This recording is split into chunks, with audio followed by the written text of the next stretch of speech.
semua viewers, welcome back to Sore-Sore Seru, seru Seru banget. banget. Alright. Nah, Masih bersama dengan Kak Satrio PG. yes. Oke. Yo. Nah, Gue Piji. pakai kupluk nih biar samaan. Iya gitu. Baju lu matching Kuningnya juga, sama lagi. Baju Kita juga sama ya kuning ya ternyata ya. kuning-kuning juga, cuma jaketnya doang beda ya.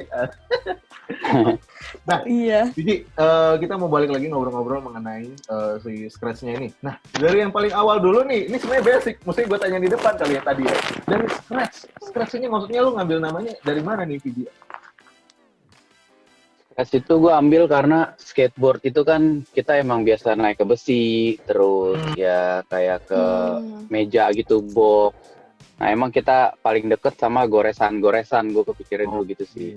Pasti kalau bisa dilihat orang-orang yang main skateboard dari papannya bagus tuh pasti papannya banyak goresannya. Oh, itu Nah, menandakan gue kepikir kayak, ya gue kepikir kayak kenapa sih namanya Scratch? Gue kepikir kayak setiap goresan di papan itu pasti punya ceritanya masing-masing. Wow. Nah akhirnya gue pikir kayak namanya Scratch skateboard aja. Jadi kayak otomatis semua anak skate yang pernah main skate, mungkin dia nyoba naik ke besi ya, terus dia jatuh, untuk goresan pertama di papan itu dia pasti kebayang gitu loh.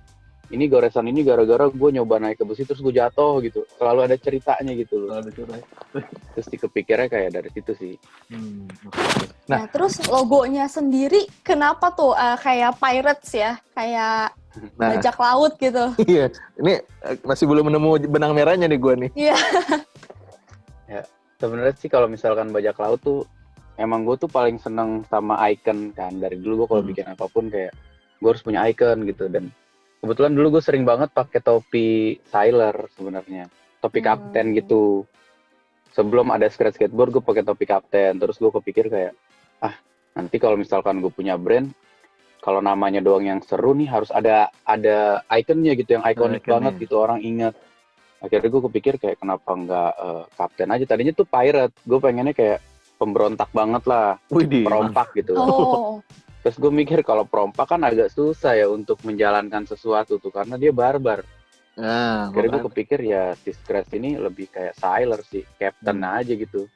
Kapten yang bisa ngebawa banyaknya nanti anak skate ke satu kapal untuk di jalan bareng gitu loh. Wih, asik, gokil. Jadi memang awalnya dari filosofi nama dan logonya mulai dari lu pribadi gitu ya, memang dari pribadi. Cerita lu. Dari lu yang paling lu pengen sebenarnya luruskan dan tolak keras nih dari dunia skateboard, dari orang yang lihat, wah sebenarnya gue nggak demen banget sih dengan stereotip berikut ini gitu. Ada nggak sih yang memang pengen lu bantu benarkan gitu? Sebenarnya sih gue dari dulu masih kepikir ya orang-orang melihat skateboard tuh masih sebelah mata, di mana lu kalau main skateboard lu nggak bakal bisa hidup dari skateboard gitu.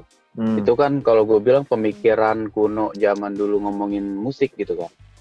Ya orang dulu kayak gue pengen jadi pemusik, jangan lalu nggak bisa hidup dari musik gitu. Nggak ada nafkah, nggak ada uangnya gitu, sampai tiba-tiba stigma itu berubah, pemusik ternyata bisa hidup dari musik gitu kan. Nah di skateboard pun sih gue pengennya seperti itu sih, karena masih banyak orang yang ngelihat mungkin sisi negatifnya doang. Kalau gue bilang sih olahraga kayak skateboard atau musik itu kan masuk ke dalam street culture ya, budayanya gitu kan. Budaya jalanan gitu, yang menurut gue bukannya dia rebel, bukannya dia negatif gitu, tapi emang itu keunikannya mereka sendiri. Nah di skateboard pun sama, ada yang anak punk, ada yang anak hip hop, mungkin ada yang maaf nggak mampu, ada yang emang orangnya mampu gitu. Nah yang bikin kita keren itu karena kita bersatu di situ tanpa ngebedain ras itu. Jadi menurut gue kayak udah waktunya tuh kayak orang-orang ngelihat kayak skateboard itu bisa jadi hobi yang menghasilkan, karena sejauh ini pun setiap gue di interview orang gue selalu bilang kan skateboard itu adalah dari hobi berprestasi yang akhirnya jadi profesi gue sampai saat ini gitu. Dan itu gue jalanin semua. Jadi kalau masih orang mikir kayak skateboard nggak bisa menghidupi, kebetulan gue pembuktiannya sih gitu. Gitu ya, langsung jadi kayak agak susah antitesisnya. Iya bener kayak gitu. Oke. Nah gue masih penasaran juga berhubungan mengenai tadi lu bilang buat memang pengen meluruskan hal tersebut gitu ya. Nah, yang pengen gue tambahin juga mungkin buat teman-teman, akhirnya dari yang gue cari-cari juga ternyata memang per ASEAN waktu itu kita di 2018 akhirnya memang untuk lini olahraga skateboarding sendiri akhirnya masuk gitu ya, bener ya? Iya. di 2018 itu akhirnya buat teman-teman ingin berlomba akhirnya sudah ada. Itu ya salah satunya mungkin akhirnya udah mulai gimana ya, shifting gitulah akhirnya mungkin pandangan orang akhirnya memang ini bisa mulai diseriuskan gitu. Nah, buat dari lu sendiri nih Viji, ngelihat memang sebagai profesi dari skateboarding ini boleh dong dijelasin. Gue pun sendiri memang masih cukup buta gitu ya dalam dunia skateboarding. Kalau untuk berprofesi di dunia skateboard itu memang sebagai apa sih? Kayak lini pilihan-pilihannya ada apa aja dari yang bisa dijelaskan? Ya, sebenarnya sih kalau boleh gue tambahin tadi, emang skateboard itu naik banget pas kita ada di Asian Games dan SEA Games kemarin kan. Nah itu emang orang-orang umum jadi tahu gitu loh olahraga. Dan kalau misalkan bisa dibilang pilihan-pilihan di skateboard itu bisa, kalau gue bilang standarnya karena ini hobi yang kompetitif, jadi otomatis lu bisa jadi atlet. Nah, kalau lu nggak mau jadi atlet, lu bisa jadi fashionnya juga, lu ngambil fashion si skateboard, yang mungkin nanti lu jadi dalam tanda kutip ya artis di skateboard lah, yang bisa dipakai buat iklan TV atau sinetron atau apa gitu. Terus juga lu bisa juga mungkin bikin usaha di skateboard itu, kayak lu ya. Terus gitu, bisa bikin sekolah skate juga, lu ngajarin orang-orang main skate. Oke. Plus lu bisa bikin event skateboardnya juga. Jadi menurut gua kalau dibilang skateboard itu nggak menghasilkan, balik lagi ke cara pandangnya mereka, karena mereka nggak mau kreatif sih.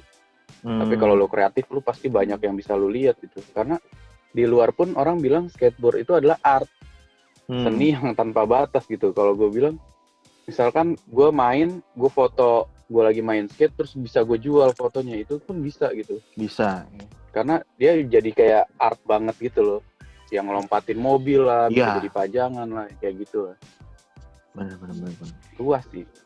Nah, Viji, gue lanjutin lagi ya. Nah, kalau misalnya ngomongin mengenai skateboarding juga nih, yang memang baru, gue tuh baru ngelihat per 2018 akhir mungkin atau 2019 awal ya, akhirnya ada memang park-park yang akhirnya dibuka memang untuk umum gitu. Contohnya mungkin yang salah satu yang paling orang tahu itu ada di, gue lupa lagi namanya apa tuh, yang di Kalijodo, sorry ya Kalijodo. Terus ya di Jakarta ada juga yang di bawah flyover ini di dekat Pinus soalnya, makanya gue sering lewat itu kan, di bawah flyover Sleepy, bener ya, di bawah Sleepy itu. Nah kebetulan juga waktu itu gue ngeliput buat yang si park untuk yang di bawah Sleepy itu. Nah pada saat gue lihat itu memang banyak banget akhirnya anak-anak yang sebelumnya mungkin nggak tahu ya gue, pokoknya mereka datang ngumpul buat main-main skateboard di sana, entah mungkin cuma nongkrong doang atau memang akhirnya nggak ada yang bawa skateboard, ada yang bawa skateboard juga beberapa. Nah, buat dari lu sendiri nih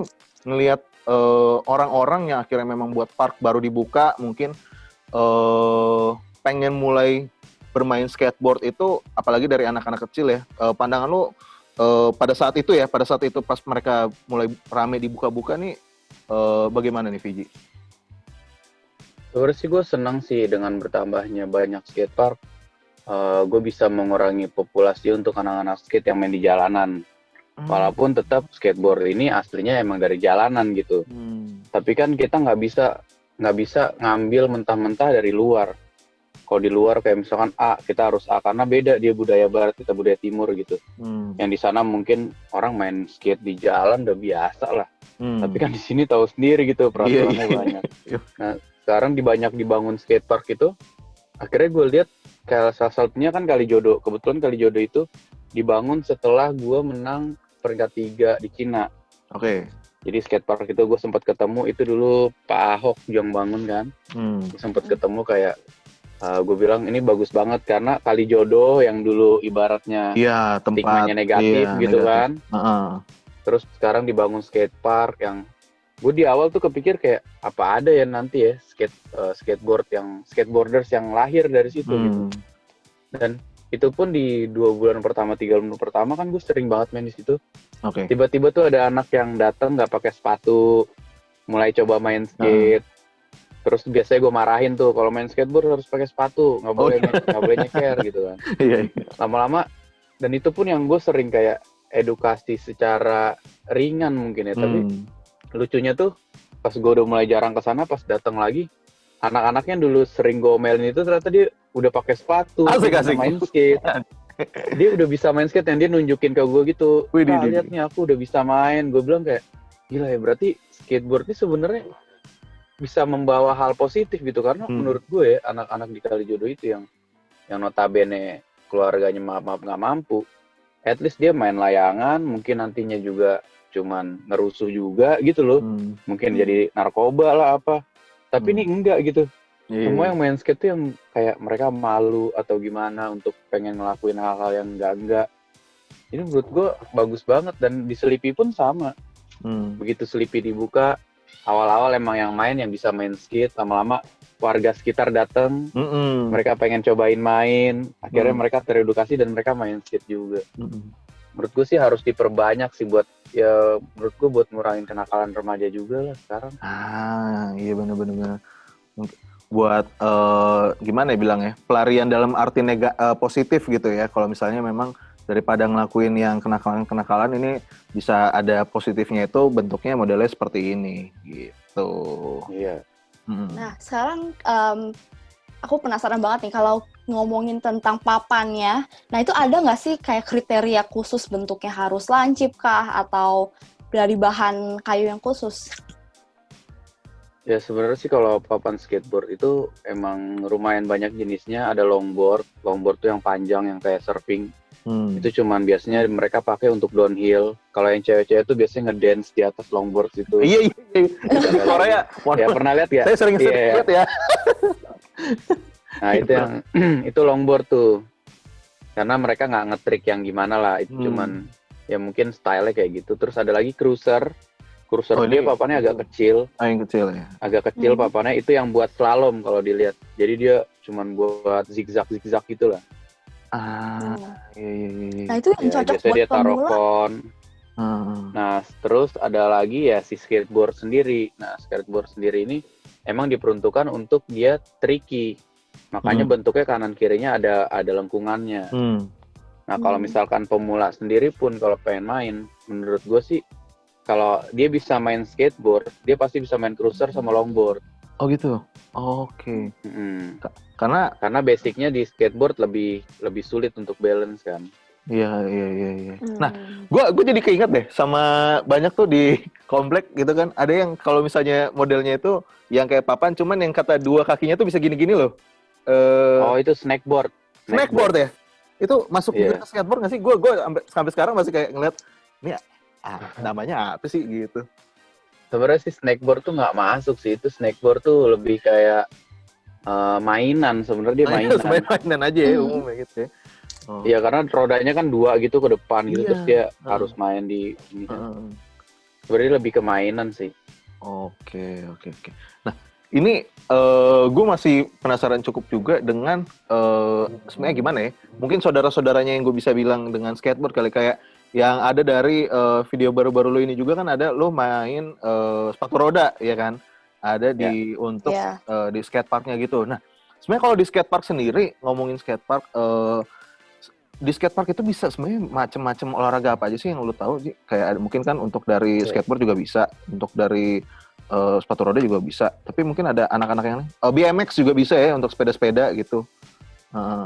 Sebenarnya sih emang kalau gue bilang stigma di Indonesia itu nangkap skatepark itu sedikit salah sih, karena di mana-mana skatepark itu sebenarnya kan taman meluncur. Bukan skateboard park gitu loh maksudnya. Karena orang udah kebiasaan skateboard, skatepark, jadi rasanya kayak taman skateboard gitu. Enggak sebenarnya sih. Emang taman buat anak-anak meluncur gitu loh. Jadi di sana emang skatepark itu identiknya emang pasti ada anak inline skate, sepatu roda mungkin ada skuter, tahu kan skuter yang motoped itu. Ya, nah terus sepeda juga masuk di situ. Jadi emang kenapa namanya skatepark? Karena emang sarana buat meluncur. Nggak mungkin dia tulis BMX Park akhirnya kan berarti yang lain nggak boleh main dong gitu loh. Bener. Nah gue juga sering kasih tahu kayak orang-orang yang mungkin pas dibikinin skatepark dia berantem sama anak BMX nih. Waduh, kayak ini kan skatepark buat anak-anak skateboard. Terus gue kayak ngeliatin ketawa gitu loh, kayak enggak, lu salah. Pandangan lu tentang skatepark itu sebenarnya itu sarana buat anak-anak yang pengen meluncur gitu. Makanya dibikin turunan, iya kan? Dibikin besi buat lu naik. Itu sih. Oke, iya. Karena buat teman-teman yang lagi nonton itulah ya, ini udah diluruskan memang dengan VG menjelaskan. Jadi mohon maaf, ini kita bersaudara ya, jangan saling baku ini jadi. Aduh, gue kalau bahasa Belanda bilangnya baku sedu gitu ya. Jangan pada, apa bahasa Indonesia sih, baku sedu lah gitu. Nah, buat teman-teman pokoknya Smart Viewers, habis ini kita bakal lanjut lagi ngobrol-ngobrol dengan VG. Pokoknya yang penasaran jangan kemana-mana, tetap di Sore-Sore Seru. Seru banget.